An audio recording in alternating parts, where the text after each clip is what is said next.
Hello, welcome back to the North Boulder Wellness Hour. Jeremiah and my dad Christian are going to talk to you guys about what happens at the warehouse, or our grow, also known as an OPC. So one of the top things right off the bat, I'll just start off, is one of the most important things for complying is security. And it's making sure that we have the right amount of cameras. They're all infrared. We have motion sensors because we want to make sure that we protect everything we have. Everything's got bars on it so Safes. People can't break in. Safes, just the basic thing, panic buttons, just things like that. So now we want to talk a little bit more about the infrastructure of what happens and what's needed to put it together, as well as the growing aspect, which is where Jeremiah comes in. So yeah, again, like I said before, it's not just watering a plant and getting your product. You got to start out with lights, obviously, AC, temperature regulators. Some people run CO2. So you get the room set up, you need to vent all your lights out. You need to have charcoal filters for smells. Obviously, you can't have too many smells in some places. Electrical has to be good, which we've had some problems with. You know, we're good on our amps, our volts and everything, but harmonics are actually messing with us during the peak of the summer, so you have to try to eliminate some of the power here to go there, and it's a lot of work. And it's just the lighting schedules. You have your rooms that are 24s, you have your rooms that are 12 and 12. Veg rooms, obviously, we keep 24 hours on, and then the flower rooms are 12 and 12. So we have to link rooms to rooms going from night and day so they don't overlap and cause a breaker to blow or pop, and then, you know, we're in there at 2 o'clock in the morning. So also, you know, the nutrients, everything we do is all organic. You have your grows, your blooms, and that's when it comes with the cloning. Can you grab that plant? This is a vegetative stage plant right here. Mazar Sharif is the family. Mazar-e-Sharif. E-Sharif. It's an Afghani strain that comes from Afghanistan. Yeah. And a lot of our patients Very strong say indica. they use it for sleep or anxiety. Pain. High in CBDs, which is good for pain. We haven't necessarily had it tested with all that to 100% prove that, but all of our patients that come in definitely Actually, do we it did. for their We sleep. have had it tested. We have had Mazar Sharif mixed tested signals. We need to through. get it tested again, but Yeah, this plant's been vegging about 2 weeks. We've topped this one. We try and get multiple tops on our plants by just, you take a plant and you pull it off and it'll grow too, and you can just keep it kind of bonsai'd instead of, you know, a big 20-foot tall plant. We let it go in this pot for probably about 2-3 weeks, and then we'll get it into a 15-gallon where we let it go for another month or two, vegging, and then we'll flip it into flowers. So just its veg life is, you know, about 2-3 months, depending on its strain, its growth difference, and every strain's different, right? With the Yeah, vegetation yeah. and the flowering. yeah, some of our, you know, sativas grow long and lanky real quick, and it just depends. So that's why we try and top them and keep them low. We can train them to the height that we want. So That's something you could talk about, is the way that sativas and indicas grow, how they look different.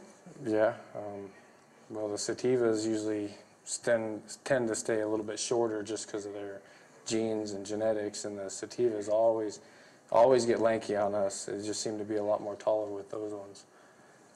And the difference between sativas and indicas is sativas are, when you think of the letter S, for me, sativa is not sleepy. It's awake. It's get you up and lifting. It's, you know, it's great if you want to go out, you want to have some fun. We have patients that come in and they say, I want to go work out. What's a good strain? They don't want to fall asleep.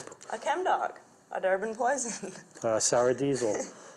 And then indicas is night-night. It's very much body, it's heady, you kind of like relax. What we try to do is some of these strains that we try to do for some of these patients is we get them tested and try to find strains that are higher in CBD or CBNs. You have three components of the plant, basically. One is the THC component, second is the CBD, and the third is the CBN. The CTHC is very much psychotropic, which gives you the head high, but it's also very powerful in being able to manage pain for certain people. For me, I prefer staying away from the high THC. So when we send these plants in, we'll send part of this bud right here into About a half-gram sample. a half-gram sample to, and Camille can talk a little bit more about that.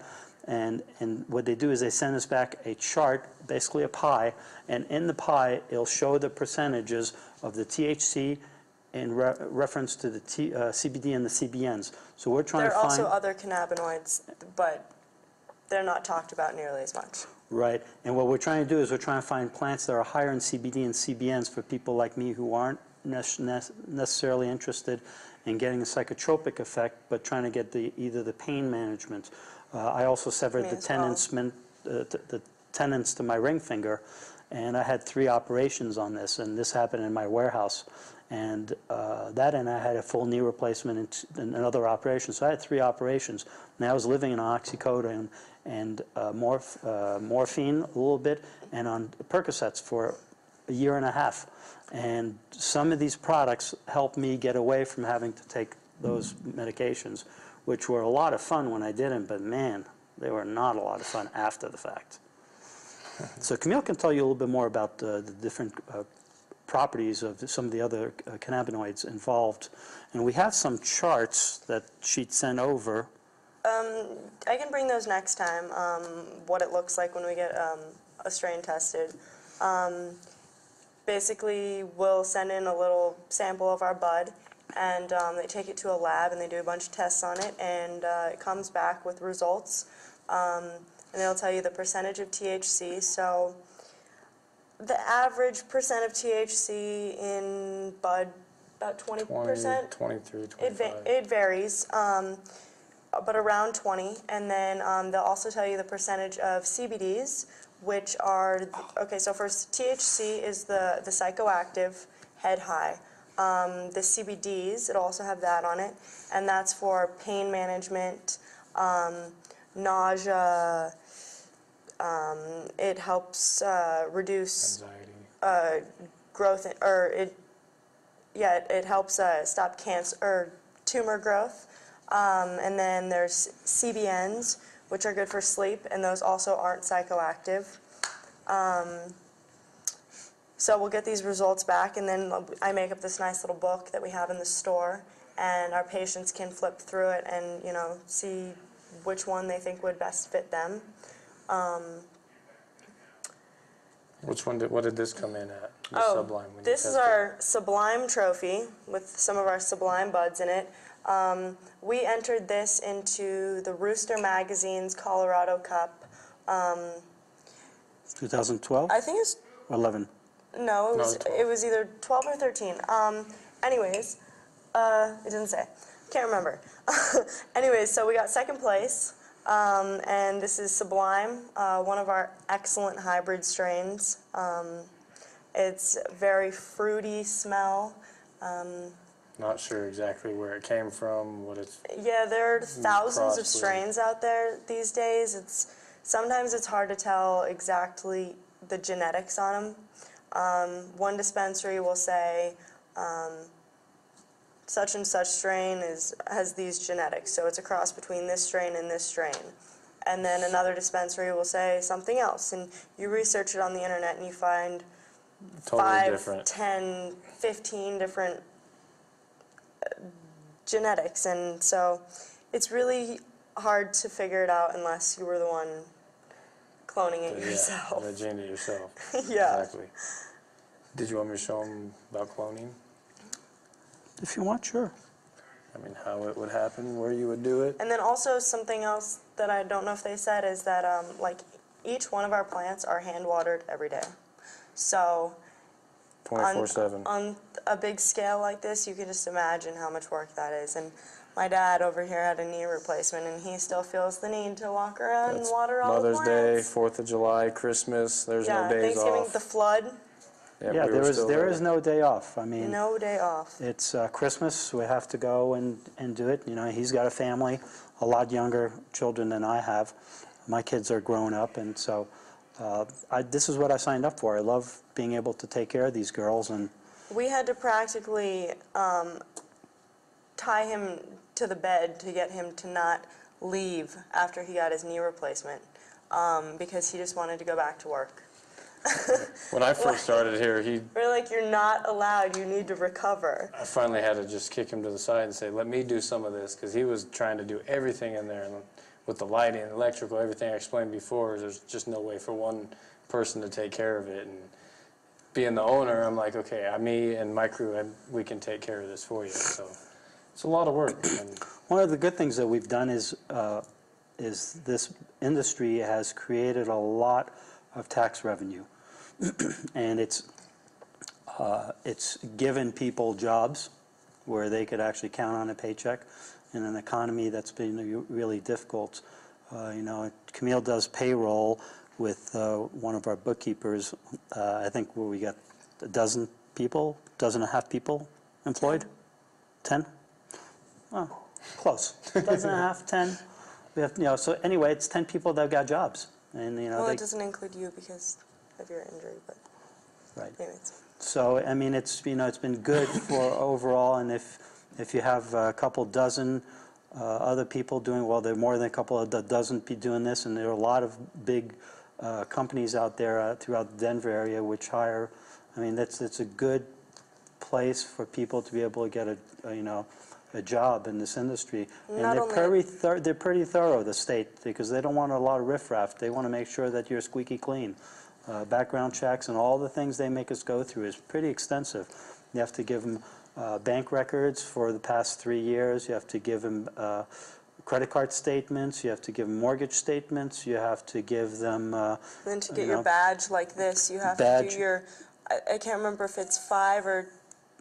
I think the past 5 or past 2 years. tax returns, and then the past 10 the places you've lived for the past 10 years. If you've been divorced, you need to show a decree from the court showing that the annulment of your marriage. If you have child support, whether you owe back taxes. I mean, it's insane the hoops they make us jump through. But the ones of us who really wanted to do this did it. And now we're 4 years later, you know, it shows that, you know, it was worth it. Now Amendment 64 is coming in, and, you know, we're trying to figure out where we're at with that, because the first time around, Boulder was the hub of getting this off the ground, and the state of Colorado and Denver just sat by, and now the table's changed and it's turned, because now Denver is going forward with January 1. People are going to be able to actually start getting the Denver's not as strict. Is going to get their Amendment 64 to be able to move forward, and Boulder's still lagging behind, and they're not sure what they want to do. So it's kind of frustrating for us, because we've ponied up and we've done everything the state and the cities want us to do, to prove ourselves and pay taxes and create all these jobs and create this economy where they're able to use the money for schools and for open space. And now they're kind of balking and not exactly sure how they want to proceed with Amendment 64. You know, Boulder should do just like they did the first time. They should just take it and say, you know what, guys, you deserve it because you did what you wanted us to do, and here we're offering you the first opportunity to do so. There were how many dispensaries in Boulder? Oh, there were 70 plus. And now it's... a couple dozen? Yeah, a couple dozen.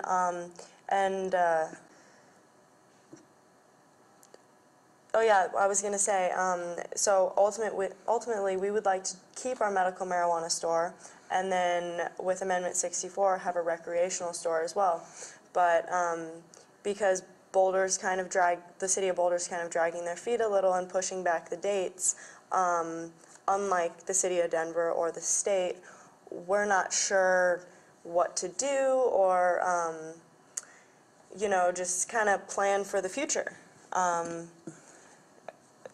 So that's a little bit frustrating. Can you imagine how many jobs we could put if we could go more? And I mean, even down to hemp, soil, usage of other people's soil.